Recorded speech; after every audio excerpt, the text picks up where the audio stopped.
let's set this up just one more time, shall we? Now, I always take this second to say that I do love performing. How could I not? I love the sideshow. I love everything to do with it. Of course, the one thing that I've always heard about love hurts. Well, I suppose in this case, love might be a little more appropriate. As you can see, it appears that this hand is in place. That moving these fingers means no fractures. But it always goes back to people thinking I'm bluffing my way to this. Luckily, I've got this one simple test that I'd like to do to prove this thing is real. From one performer to the next, if you'd like to give a little tug on that ring right there, prove things really out there, I guarantee it definitely won't be going anywhere. Like it. And that's what makes this such an effective piece of equipment. You know, I'd shake your hand, but I'm a little preoccupied. Thanks for helping me now. Now, getting my hand between these two jaws, well, that's only the first half of the act. You know, I can't walk around like this all day. It's inconvenient. People would stare. So the second half of the act involves me retrieving this hand back. And there you have it, no lacerations, contusions, or fractures. Well, it's a fully functioning hand, and that's why they call me the pain-proof man. Now, I've actually done the sideshow for 3 years now. 3 years of my life dedicated to this great American tradition. I know for some people 3 years does not sound like a long time, but at 40 to 60 hours a week, it's a long time. You know, I still very vividly remember my very first show. I was loaded up into a van with 14 complete strangers. People that I met just that day. And we were driven out to the middle of nowhere to these woods, and okay, I know that sounds awful, sounds like the start of a horror movie. Give me a second. As the van was weaving between the trees, it reached this big open lot. And at the back of the lot was a 40-foot stage. And next thing I knew, I was pushed out on that stage all by myself. Bright lights in my eyes, 500 people in my audience. I was a little more than nervous, you know, I only knew how to do one thing. I was on stage for a whole 3 minutes with a microphone at my side, a nail in one hand, a hammer in the other. And I did an act that was called the human blockhead. And I've heard a lot of people say that the reason why it's called the blockhead is that one has to be a real blockhead to attempt it. That's where I'll take this nail right here, and not drop the hammer. Take this nail right here. Good thing I'm not a juggler, right? Take this nail right here, insert it in my nostril like so. Use this hammer right here to drive it straight back into the very center of my skull. Right before your eyes. You've got to see it to believe it.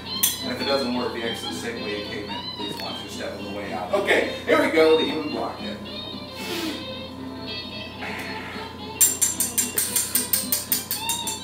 And there you have 5 inches of steel in the very center of my head. It's grinding up against bone tissue, Cindy. The bright side is, well, it's the fastest way to clear the sinuses that I know of. Yes, each and every time you have trouble breathing, grab a nail, shove it back there. You too are breathing freely in no time. And again, if it doesn't work, all your troubles are over with. All right, here we go. As the old saying goes, what goes in must come out. Oh, there you have it, safely extracted from my head. But here's, I'm at full mental capacity, don't take my word for it. How about we move on to something just a tad more respectable, shall we? The ancient, oh God, I'm a quart low. Terrible joke, feel free to stop me if I get out of hand. Let's move on to something just a tad more respectable, shall we? The ancient and honorable art of sword swallowing is thought by many to be a magic trick, to be an illusion. Oh, believe you me, I've heard it all. I've heard some say the sword rolls up, the sword must collapse into the handle. If the sword is real, the throat must be fake. You laugh, but I've heard that. Now, just to demonstrate to everybody here that what I'm doing is indeed the genuine article, let's begin with an act called Coat Check. This involves one wire coating.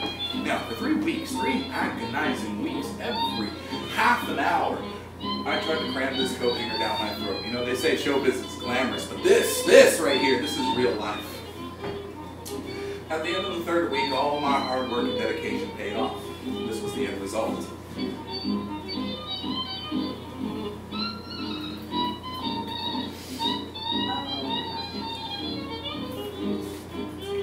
The day that I learned to swallow this coat hanger, thank you. That was the same day I learned that most people don't care if you can swallow coat hangers. You know, there's a reason it's called sword swallowing after all. So, in the world today, there are roughly about 100 sword swallowers still performing. That's an estimated 1 in 250 million people. There have been more people that have climbed Mount Everest than are those who have ever swallowed a sword. And I can go on and on, really, but the point I'm trying to drive here is we're a dying breed, you know. Now this right here is the shortest sword a performer can swallow, and still be considered a sword swallower according to the people at the Sword Swallowers Association International. You can find us on Facebook. Okay, here we go. Down the hatch without a scratch.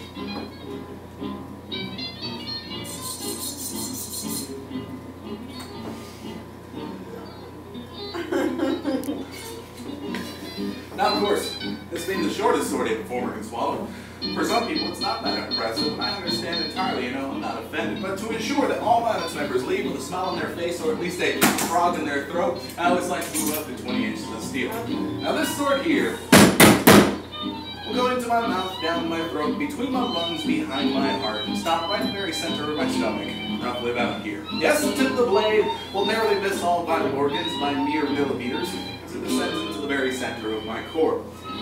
Of course, you've already seen me swallow a sword once, so I say, let's make this one a little more interesting, shall we? While the sword's suspended inside my body, I'll juggle these 3 clubs over here. Woo! Sword swallowing is not enough for some people. According to the, as far as I know, I am currently one of 8 people in the world right now doing this act. But one last time, here we go. Down the hatch, that's a scratch.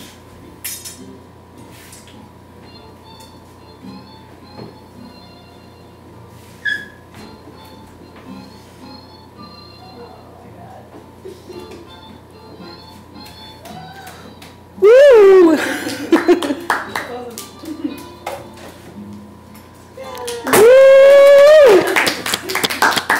That right there is definitive proof once and for all that us men can do 2 things at once. So let me tell you what this is.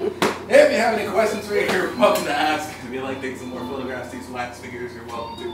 After this, you guys are welcome to take as much time as you'd like on that first floor. Don't feel rushed. Look inside the cow's mouth when you have the chance.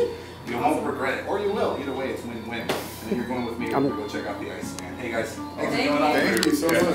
Woo! It's totally different seeing it in person.